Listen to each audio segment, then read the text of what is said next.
तर मित्रांनो, आज आपण वेगवेगळ्या शब्दांपासून वाक्य कसं तयार करायचं ते बघणार. इंग्रजी वाक्य तयार करायचं शिकायचं आहे आपल्याला. काय इंग्रजी वाक्य?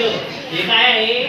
द लायन स्लेप्ट म्हणजे झोपला अंडर द ट्री. सिंह कुठं झोपला?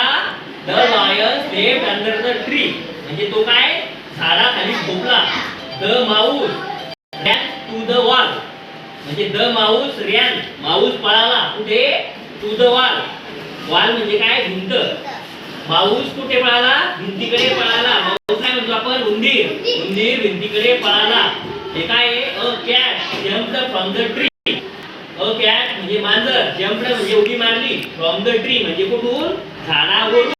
अ cat jumped from the tree मांजरीनं झाडावरून उडी मारली.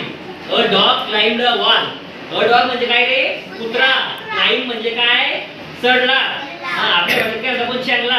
सर त्याचे तर शब्द दिसतच नाही. Dog climbed on a wall. कुठं चढला तो? भिंतीवर चढला.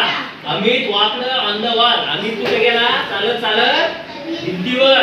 आणि Neena fell on the mat. Neena पडली. फेल म्हणजे काय? पडली. आणि कुठं पडली? ऑन द मॅट म्हणजे चटईवर पडली. धन्यवाद. हा टाळ्या वाजत काय त्याच्यात? अरे टाळ्या नको वाजू ना.